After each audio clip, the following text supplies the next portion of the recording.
ہر شخص کے حصے میں میرے نبی پاک نے عزت لکھی، ہر شخص کے حصے میں۔ رسول پاک نے وقار، رشتوں کو حضور نے اتنا مضبوط کر دیا، اتنا مضبوط کر دیا کہ رشتے رشتے نہیں درد بن گئے۔ ماں کا نام آتا ہے تو آنکھوں میں آنسو آ جاتے ہیں نا، ماں کا نام آتا ہے تو دل تڑپتا ہے نا۔ یار یہ انقلاب ہے جو میلاد والے رسول نے برپا کیا، ورنہ حضرت طارق ابن عبداللہ کہتے ہیں میں حضور کے اعلان نبوت سے پہلے بھی مکے آیا تھا۔ آپ فرماتے ہیں میں نے ایک بوڑھی عورت کو، ایک نوجوان کو گلے میں رسی ڈال کے گھسیٹ کے لے جاتے دیکھا، تو میں نے اس سے کہا کہ یہ کیا کر رہے ہو، کون ہے یہ بی بی، کیا مسئلہ ہے؟ تو وہ کہنے لگا جی میری اماں ہے، بوڑھی ہو گئی ہے، کسی کام کی نہیں رہی تو بیچنے جا رہا ہوں، چلو کسی کے برتن جب مانجے گی تو میرے تو پاس کچھ نفع آئے گا نا بیچنے۔ یہ داستانیں نہیں، ابھی بھی جن لوگوں کی طبیعت سخت ہوتی ہے وہ قتل نہیں کر دیتے ماں باپ کو۔ واقعہ سنیے نا آپ نے کہ ابا میرے نام زمین نہیں کر رہا تو مار دیا۔ جب کلیجے سخت ہوتے ہیں تو کام ہو جاتا ہے۔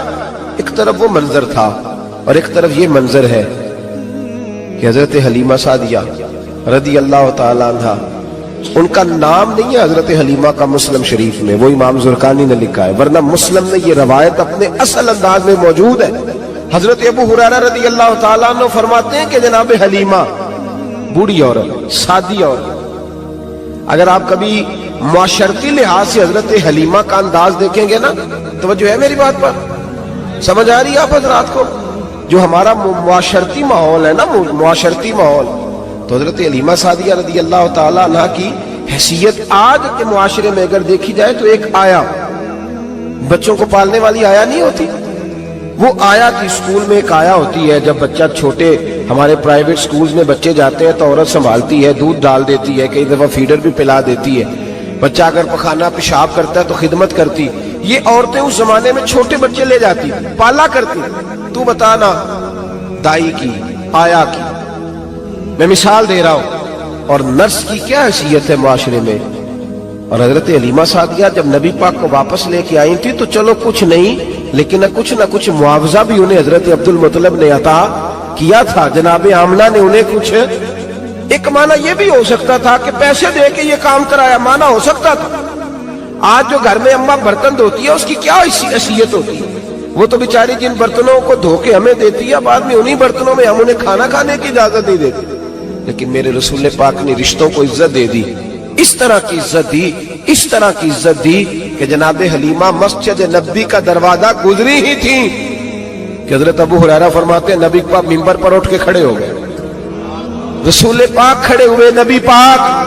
میں کبھی کبھی یہ روایت دیکھتا ہوں تو میرا دل کرتا ہے میں اپنے آپ سے پوچھوں، میرا دل کرتا ہے میں اپنے یاروں دوستوں خطباء سے، واعظین سے، پیروں سے، مشائخ سے پوچھوں کہ تو بھی بتا، جب تو شاگردوں کو پڑھا رہا ہوتا ہے اور تیرے ابا جی آتے ہیں تو کبھی اٹھ کے کھڑا ہوا ہے؟ اپنے جیسے لوگوں سے، اچھے علماء کی بات نہیں کرتا، کبھی سوال کرو۔ یہ بڑا مشکل کام ہوتا ہے، بڑا مشکل کہ عالم دین تقریر کر رہا، والد آ جائے، بندہ اٹھ کے کھڑا ہو۔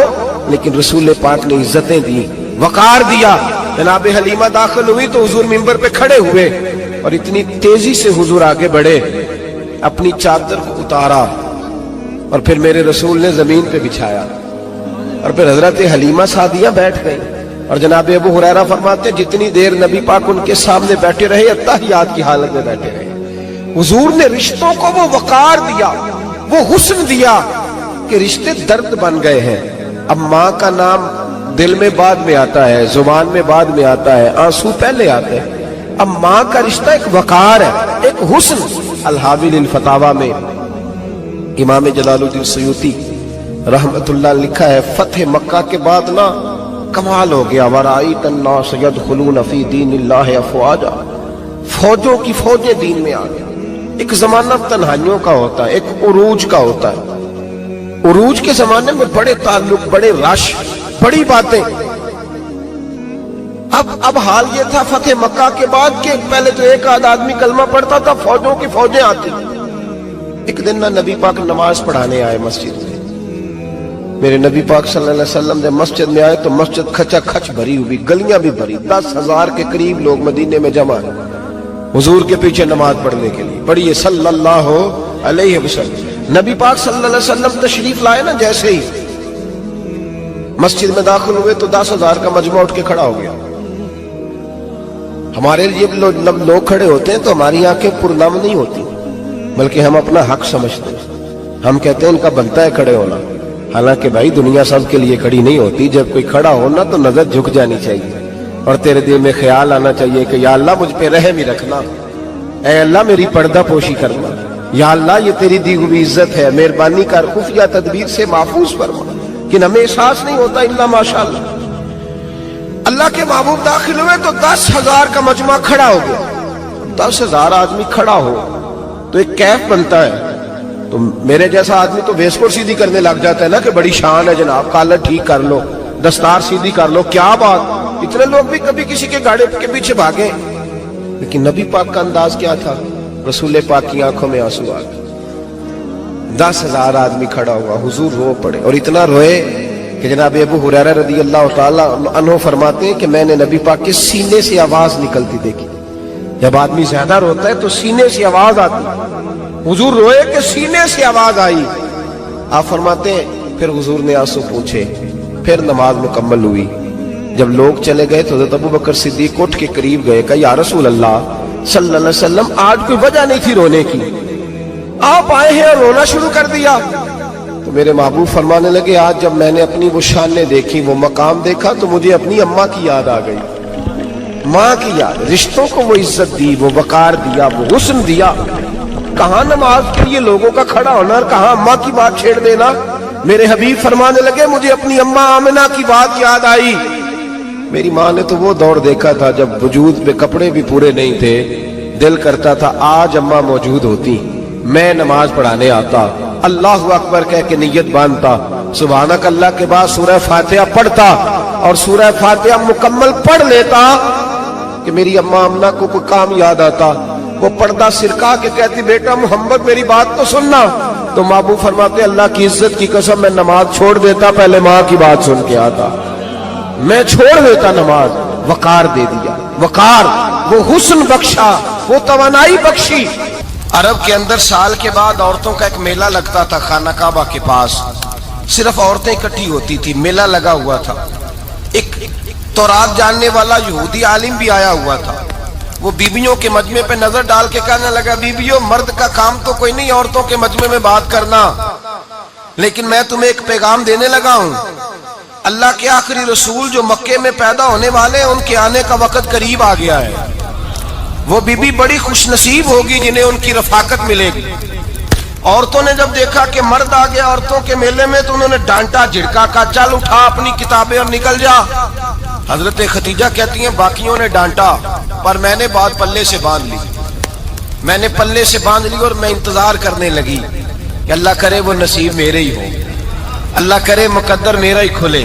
آپ فرماتی میں تسبیح پڑھتی، درود پڑھتی. میں اس زمانے میں جو اللہ کا ذکر جس طرح ہوتا تھا وہ میں شروع کرتی اور جب فارغ ہوتی تو میں التجا کرتی کہ اللہ میرے نصیبے کھول دے. کہتی ہیں آہستہ آہستہ آہستہ آہستہ میں حضور کی تعریف سننے لگی.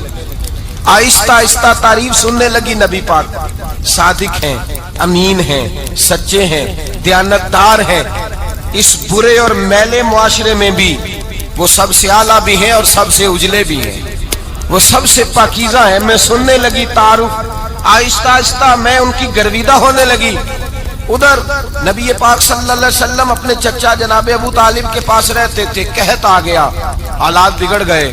حضور سید عالم صلی اللہ تعالی علیہ وسلم سے چچا کہنے لگے بیٹے اگر مال تجارت لے کے شام جاؤ تو بڑا نفع کماؤ گے، ہمیں ضرورت بھی ہے، اور اگر ہو سکے تو ختیجہ کا مال لے کے جاؤ.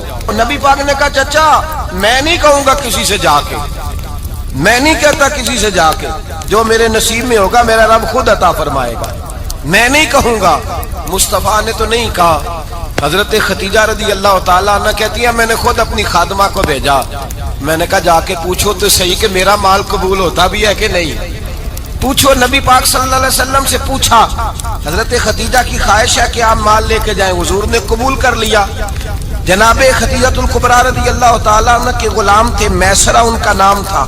جناب خدیجہ نے ان کو ساتھ بھیجا. فرمایا ایک 3 باتیں ارشاد فرمائی. ایک تو فرمایا سارا رستہ غور سے دیکھنا میرے نبی کے ساتھ کیا معاملات درپیش ہوتے ہیں.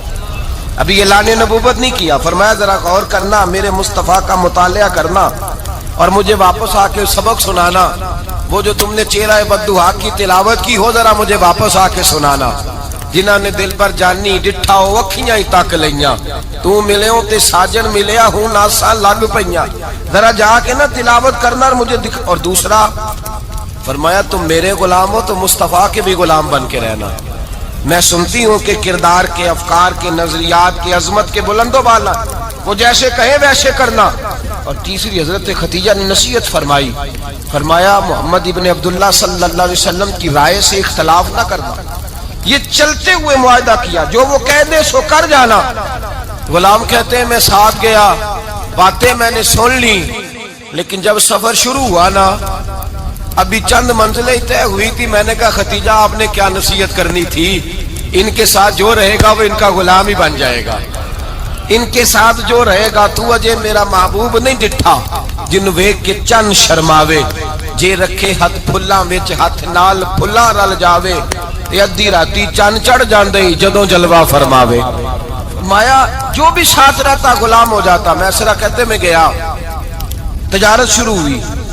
کہتے ہیں نبی پاک صلی اللہ علیہ وسلم جب منڈی میں پہنچے تو لوگ قسمیں اٹھا اٹھا کے مال بیچ رہے تھے. اللہ کے محبوب جب گئے نا تجارت کرنے تو ایک آدمی کہنے لگا چلو معاذ اللہ بتوں کے نام تھے لات و منات، کہنے لگا لات کی، عزا کی، منات کی قسم اٹھاؤ. تو نبی پاک فرمانے لگے ان کی قسم اٹھاؤں جن کا میں نام لینا بھی پسند نہیں کرتا. ابھی اعلان نبوت نہیں کیا. اور فرمایا ویسے بھی میں قسم دے کے مال نہیں بیچتا، خریدنا ہے تو خریدو، نہیں خریدنا تو نہ خریدو.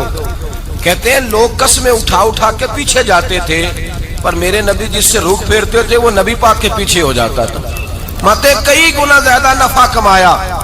ہم رستے میں تھے، حضور ایک درخت کے نیچے آرام کرنے لگے. ایک عیسائی راہب غار میں بیٹھا تھا، نکل کے آ گیا. مجھ سے کہنے لگا مجھے وہ جانتا تھا. میں سنا یہ کس کو ساتھ لائے، یہ کون ہے؟ میں نے کہا اہل قریش کے ایک معزز آدمی ہے. کہنے لگے یار جس درخت کے نیچے یہ لیٹے ہوئے ہیں یہاں عام آدمی نہیں لیٹ سکتا، یہاں وہی لیٹے گا جو اللہ کا سچا رسول ہوگا. یہاں دوسرا کوئی لیٹ ہی نہیں سکا. یہ رسول ہے، ان کا خیال رکھنا، خیال رکھنا. کاش میں اس وقت تک زندہ رہوں جب یہ نبوت کا اعلان کریں. میں اسرا کہتے ہیں میں غلام ہو گیا. نبی پاک صلی اللہ علیہ وسلم کی ادائیں مجھے بھانے لگی. جب واپسی پہ نکلے تو گرمی بڑی شدید تھی. فرماتے ہیں جب دھوپ تیز ہوتی تو بادل کا سایہ آ کے حضور پہ سایہ کر دیتا. بادل کا ٹکڑا نبی پاک پہ. اللہ جانے کہاں بیٹھ کے لوگوں نے کتابیں پڑھی ہیں جو کہتے ہیں 40 سال کے بعد نبی بنے تھے. پتہ نہیں کہاں بیٹھ کے کتابیں پڑھی ہیں. ہم نے تو جو سیرت پڑھی ہے وہ بتاتی ہے کہ تیری حیات پاک کا ہر لمحہ پیغمبر لگے، ہر لمحہ پیغمبر لگے. یہاں تو وہ لوگ جو کئی سال پہلے 20 اور 25 سال پہلے حضور سید عالم صلی اللہ علیہ وسلم کی رفاقت میں رہے وہ اعلان کر رہے. لوگ پتہ نہیں کہاں بیٹھ کے کتابیں پڑھتے ہیں، کہاں بیٹھ کے. میرے نبی پاک سے صحابہ نے پوچھا حضور آپ کب نبی تھے؟ فرمایا ابھی آدم کی مٹی گوندی جا رہی تھی، ابھی آدم کی مٹی گوندی جا رہی تھی، میں تب بھی اللہ کا رسول تھا. میرے بھائی نبی رحمت سید عالم صلی اللہ علیہ وسلم کے غلام حضرت خدیجہ کے غلام کہتے ہیں واپس آیا. اور پہلے بھی کئی دفعہ حضرت خدیجہ کا مال گیا تھا، بڑے نفع آئے تھے، پر جو نفع اس سال آیا وہ پہلے کبھی نہیں آیا تھا. کہتے ہیں مجھ سے حضرت خدیجہ کی سہیلی بھی بیٹھی تھی، میں بھی آ گیا. اور جناب خدیجہ کی سہیلی کہنے لگی چل مال کے بارے میں کچھ بتا، کتنا بکا؟ میں نے کہا مال چھوڑو، مصطفیٰ کی سنو. اور پھر کہتی چلو ٹھیک ہے، بادل سایہ کرتا تھا، چلو ٹھیک ہے. تم سے راہب نے پوچھا تھا یہ صحیح ہے، انہوں نے تیری سارے رستے بڑی خدمت کی، تیرا بڑا خیال رکھا، پر یہ بھی بتا تجارت کیسے ہوئی؟ تو میں سر کہنے لگا زندگی میں نے بھی ساری گزار دی ہے، پر اس رسول کے ساتھ 4 دن ہی گزارے ہیں. حد ہو گئی مجھ سے، اور کچھ نہ پوچھو، اور کچھ نہ پوچھو. آ میرے دل آمنہ کے لال کی باتیں کرے، اور کچھ نہ پوچھو، بس ذکر ان کا چھیڑیے ہر بات پر، اور چھیڑنا شیطان کا عادت کیجئے. بس مجھے حضور کے تذکرے بیان کرنے ہیں، ذکر مصطفیٰ کرنا ہے. حضرت خدیجہ الکبریٰ بڑی متاثر ہوئی. کہتی ہیں مجھے درجنوں لوگوں نے پیغام نکاح دیا تھا پر میں نے سنی نہیں تھی. میں نے نفیسہ کے ہاتھ پیغام بھیجا. میں نے کہا میری عمر 40 سال ہے، ان کی 25 سال ہے، اور میرا احوال اور طرح کا ہے. وہ شہنشاہ ہیں، جا کے پوچھو تو صحیح.